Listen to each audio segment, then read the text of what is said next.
सोनपुर नाम के गांव में नाथालाल अपनी पत्नी सुमित्रा और दो बेटियों के साथ रहता था। नाथालाल की दोनों बेटियों की उम्र अब शादी की हो चली थी। दोनों की उम्र में 1 साल का अंतर था, इसलिए नाथालाल दोनों की शादी एक ही साथ करना चाहता था।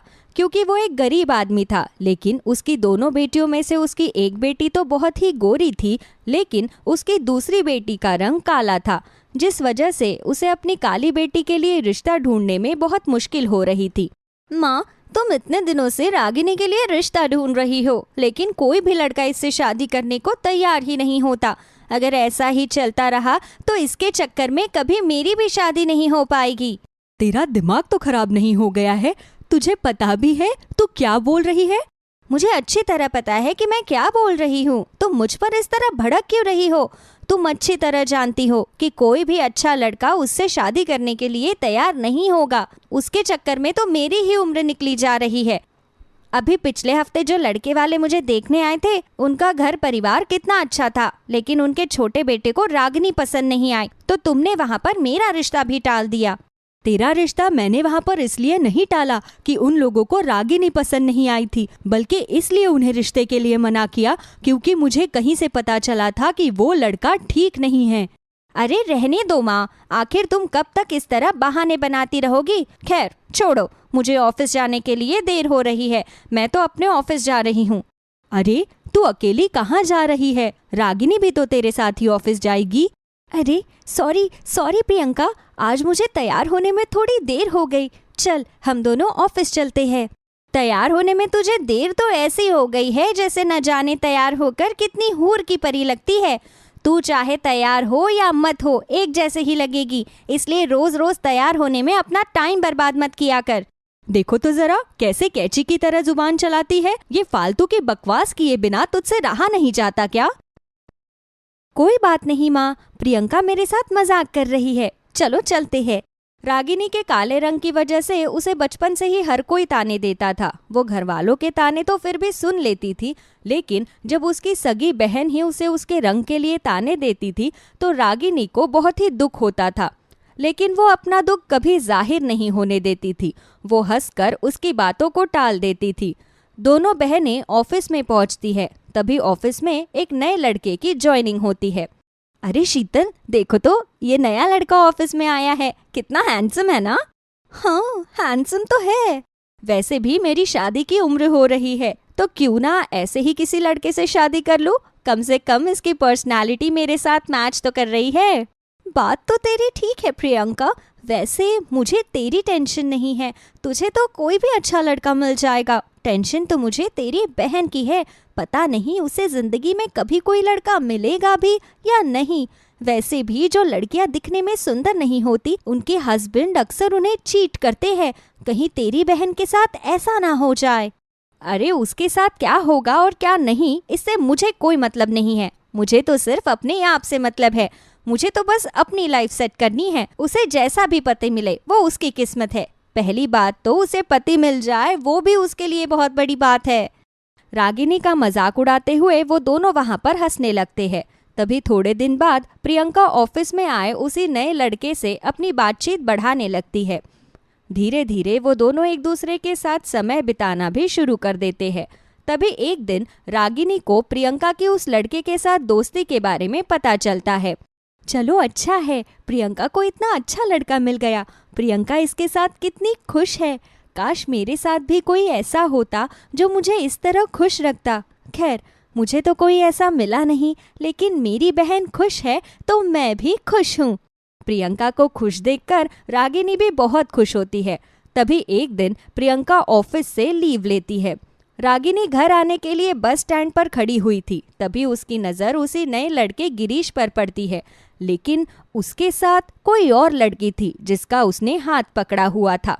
उसे ऐसे देखकर रागिनी को कुछ अजीब लगता है, तो वो उसका पीछा करते हुए एक ओपन कैफे में जा पहुंचती है।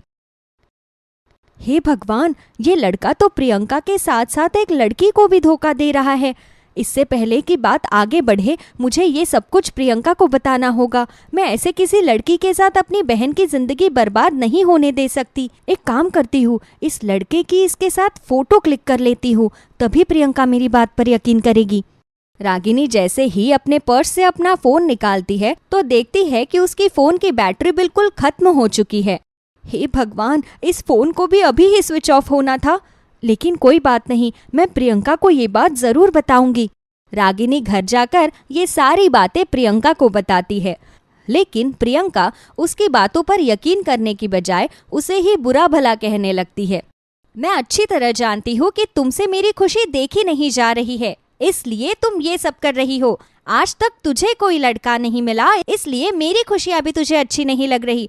तुझे क्या लगता है कि तेरी इन फालतू बातों से मैं गिरीश के साथ अपना रिश्ता खत्म कर लूंगी? तो ऐसा कभी नहीं होगा।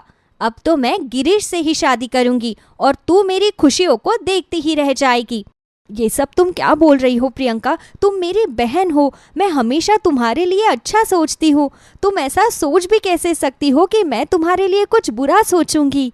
तू चाहे जितनी भी कोशिश कर ले, लेकिन मैं तुम्हारी इन चिकनी चुपड़ी बातों में नहीं आऊंगी। अगर तुम्हें गिरीश किसी और लड़की के साथ दिखा था तो तुमने उसकी फोटो क्यों नहीं खींची? अब यहाँ आकर बहाना बना रही हो कि तुम्हारे फोन में बैटरी खत्म हो गई थी। तुम्हारी सब जाल मैं अच्छी तरह से जानती हूँ, इसलिए तुम्हारी बातों में तो मैं कभी नहीं आने वाली। अरे क्या हो गया? इतनी देर हो गई है और तुम दोनों कब से चिल्लाई ही जा रही हो। प्रियंका, आज तो किस बात पर इससे बहस कर रही है?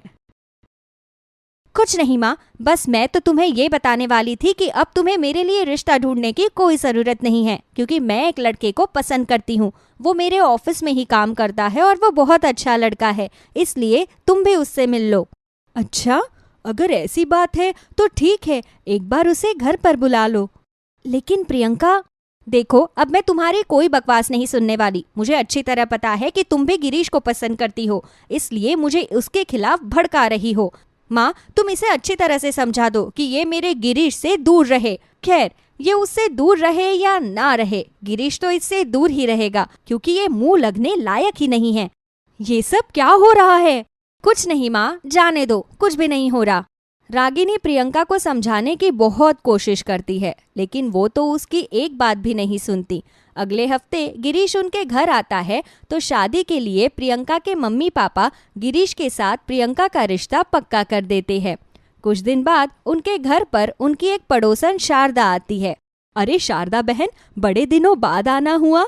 हाँ सुमित्रा, तुझे याद है तुम एक बार मेरी भांजी की शादी में गई थी। वहाँ मेरी भाभी और भांजे को तुम्हारी रागिनी बहुत पसंद आई। मेरी भाभी मेरे भांजे से रागिनी का रिश्ता पक्का करना चाहती है। तुम कहो तो मैं उन्हें रिश्ते के लिए बुला लूं? क्या?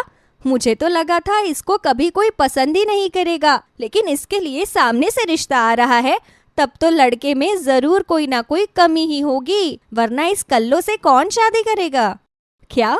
ये तो कैसी बातें कर रही है बेटा? अपनी सगी बहन के लिए तू ऐसी बातें कैसे सोच सकती है? भले ही रागिनी बेटी का रंग काला है, लेकिन वो तुझसे लाख गुना गुणवंती है। मेरी बात का बुरा मत मानना, लेकिन जितने संस्कार रागिनी के अंदर है ना, उतने संस्कार तुम्हारे अंदर कभी नहीं थे और ना ही कभी हो सकते हैं। शारदा काकी की बात सुनकर प्रियंका वहां से चिढ़कर चली जाती है। कुछ दिन बाद रागिनी को देखने के लिए लड़के वाले आते हैं और रिश्ता पक्का करके चले जाते हैं। देख रागिनी, मैं तेरी बहन हूँ, इसलिए तेरे अच्छे के लिए कह रही हूँ। मुझे तो उस लड़के के अंदर कोई ना कोई झोल नजर आ रहा है, वरना तू खुद ही सोच, भला कोई लड़का तुझे क्यों पसंद करेगा? बस बहुत हो गया प्रियंका, मेरा रंग काला है तो इसका मतलब ये नहीं है कि तुम्हारे मन में जो भी आएगा तुम बोलती जाओगी। वैसे भी इंसान की असली खूबसूरती उसके रंग में नहीं, उसके व्यवहार में होती है। अगर उसके व्यवहार से लोगों को खुशी मिलती है तो उससे ज्यादा खूबसूरत और कोई नहीं है। और जो अच्छा चेहरा लेकर भी सिर्फ दूसरों के बारे में हमेशा बुरा बोलता है तो उससे ज्यादा बुरा कोई और नहीं है। अरे रे बेचारी, तुम्हारे पास तो ये बातें कहने के अलावा कुछ और रास्ता भी नहीं है। चलो कोई नहीं, आज तो तुम्हें मेरी बात समझ नहीं आ रही, लेकिन कल को जब तुम्हारा पति किसी दूसरी लड़की से मिलना जुलना करेगा तब तुम्हें मेरी बात समझ आ जाएगी, क्योंकि तुम तो इस लायक हो नहीं कि तुम्हें अपने वाइफ के रूप में बाहर लेकर जा सके। प्रियंका की बातों से परेशान होकर रागिनी वहां से चली जाती है। कुछ समय बाद दोनों बहनों की शादी हो जाती है। रागिनी का पति तो उसे बहुत लाड प्यार से रखता है, लेकिन प्रियंका का पति शादी के बाद ही अपने असली रंग दिखाने शुरू कर देता है। वो प्रियंका को धोखा देता है और जब प्रियंका को इस बारे में पता चलता है तो गिरीश उसके साथ मारपीट करना भी शुरू कर देता है, जिसके बाद प्रियंका को अपनी गलतियों का एहसास होता है। वो रागिनी की मदद से गिरीश को तलाक देती है और रागिनी को कही हुई सभी बातों के लिए उससे माफ़ी मांगती है और अंत में उसे ये एहसास भी हो जाता है कि इंसान की असली खूबसूरती उसकी सूरत में नहीं बल्कि उसकी सीरत में होती है। बस बहुत हो गया। अब मैं एक और दिन भी इस बुढ़िया के साथ इस घर में नहीं रह सकती। फैसला अब आपको करना है, या तो इस घर में ये बुढ़िया रहेगी या फिर मैं रहूंगी। देखो रागिनी, तुम तो जानती हो ना मैं तुम्हारे बिना रह सकता हूँ और ना ही माँ को घर से निकाल सकता हूँ। तुम थोड़ा एडजस्ट कर लो। नहीं निकाल सकते ना अपनी माँ को घर से? तो ठीक है, फिर मैं अपना सामान बांधकर अपने मायके चली जाती हूँ। जब तुम्हें मेरे यहाँ रहने या ना रहने से कोई फर्क ही नहीं पड़ता तो फिर मैं यहाँ पर एक पल भी नहीं रहूंगी। रागिनी अपना सामान बांधती है और घर छोड़कर जाने लगती है। उसका पति मोहन उसे बहुत समझाता है, लेकिन वो तो अपनी जिद पर ही अड़ी रहती है। मोहन की माँ शारदा जब उनके बीच झगड़ा होता देखती है तो बीच में बोल पड़ती है। क्या बात है बेटा, तुम दोनों आपस में इस तरह क्यों झगड़ा कर रहे हो? और रागिनी बहू, तुम अपना सामान लेकर आखिर कहाँ जा रही हो? ऐसे क्या पूछ रही हो जैसे कुछ जानती ही नहीं हो। आपकी वजह से ही रागिनी आज ये घर छोड़कर जा रही है। आप तो हर रोज कलेश करने से बाज नहीं आती। बेचारी मेरी पत्नी कब तक सहेगी।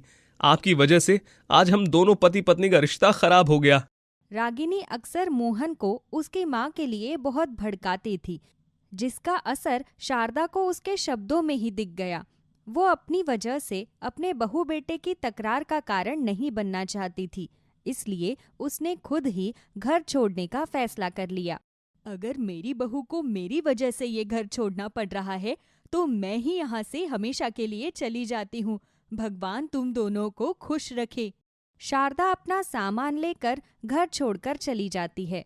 उस बिचारी के पास न रहने का कोई ठिकाना था और ना ही जेब में फूटी कौड़ी थी। जो थोड़े बहुत उसके बुढ़ापे की पेंशन के पैसे आते थे वो भी उसकी बहू उससे छीन लेती थी।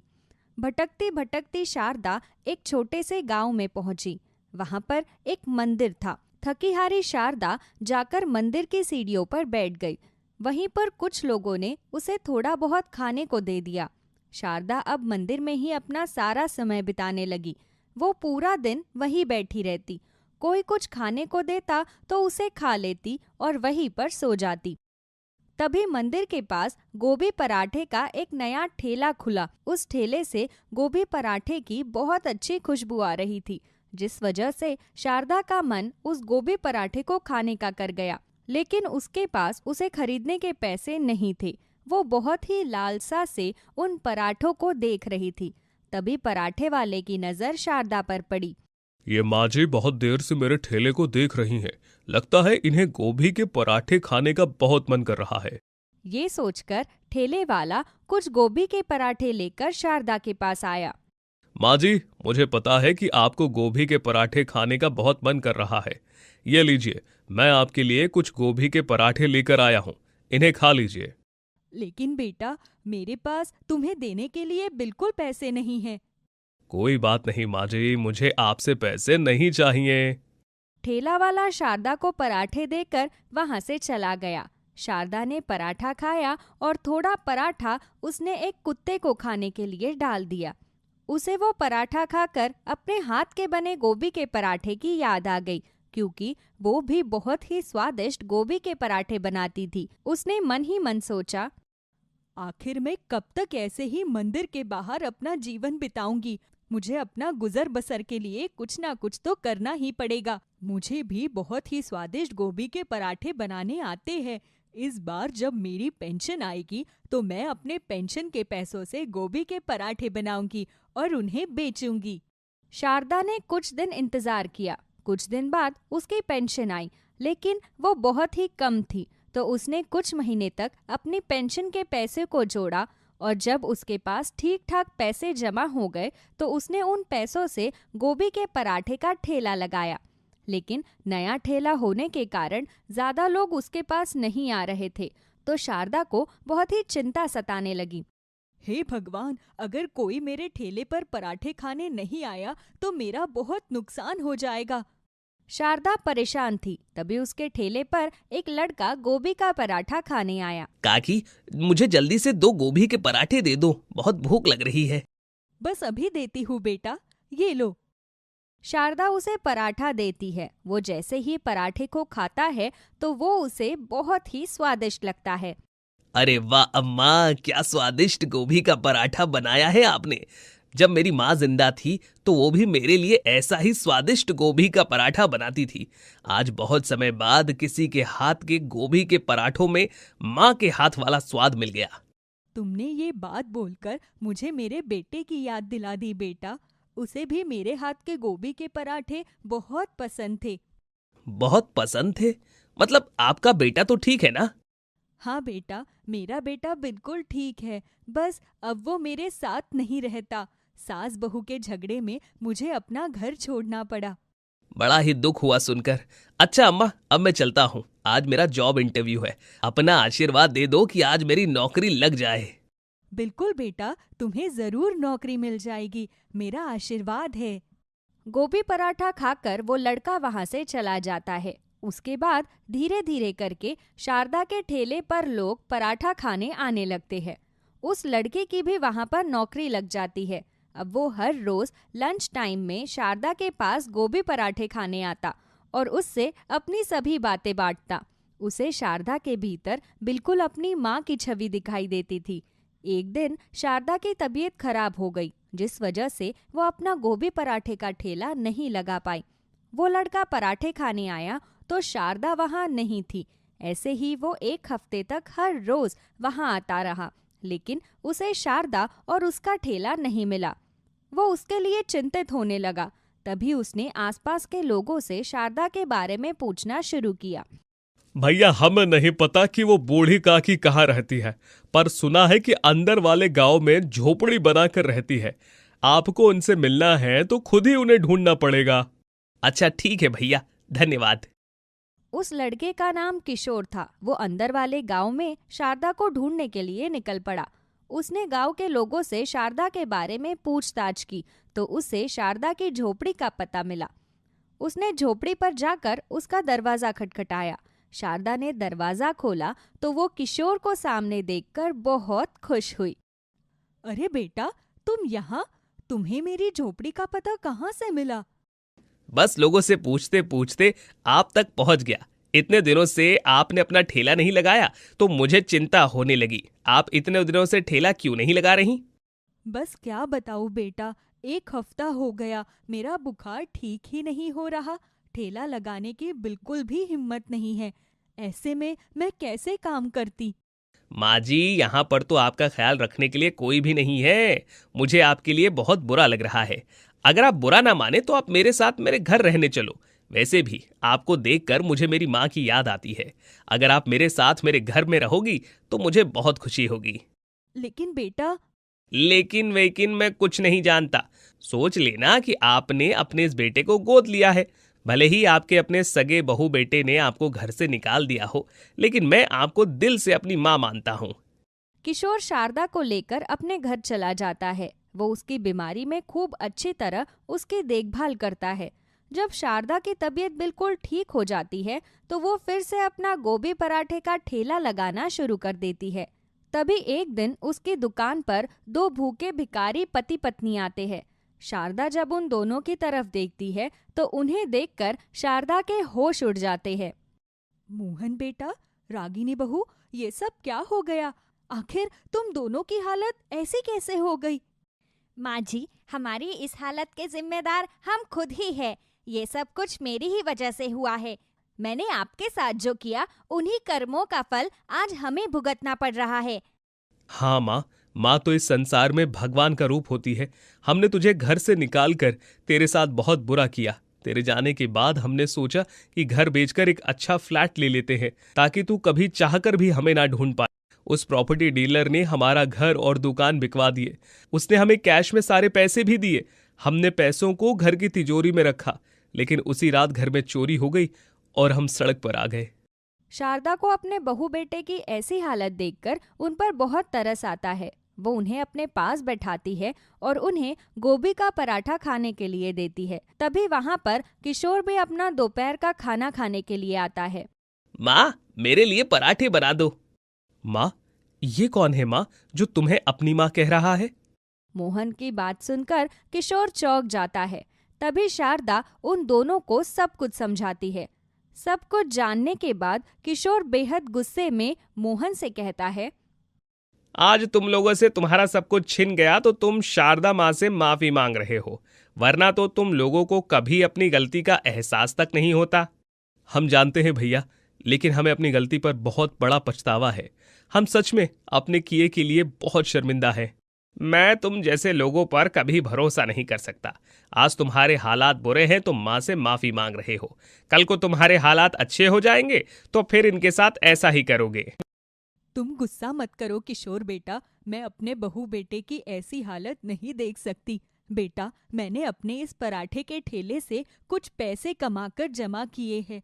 तुम इन्हें ले लो और अपना कोई काम शुरू कर लो। भगवान की दया से तुम्हें खूब तरक्की मिले। शारदा अपने बेटे को पैसे दे देती है। उसके बहू बेटे रोते हुए वो पैसे लेकर वहां से चले जाते हैं। वो अपना कपड़ों का काम शुरू करते हैं। भगवान की दया से उनका काम अच्छा चल जाता है। तभी एक दिन पुलिस वाले उनके पास आकर उन्हें बताते हैं कि जो लोग आपका पैसा लेकर भागे थे, हमने उन्हें पकड़ लिया है और आपका पैसा बिल्कुल सही सलामत है। मोहन उन पैसों से अपना घर वापस खरीदता है, लेकिन इस बार वो पहले जैसी गलती नहीं करता, बल्कि वो खुद अपनी माँ को अपने घर में लेकर आता है। अब शारदा कुछ दिन मोहन के पास रहती तो कुछ दिन अपने दूसरे बेटे किशोर के पास रहती। ऐसी ही उनकी जिंदगी हंसी खुशी चलने लगी और उन दोनों पति पत्नी को अपनी गलती का एहसास भी हो गया।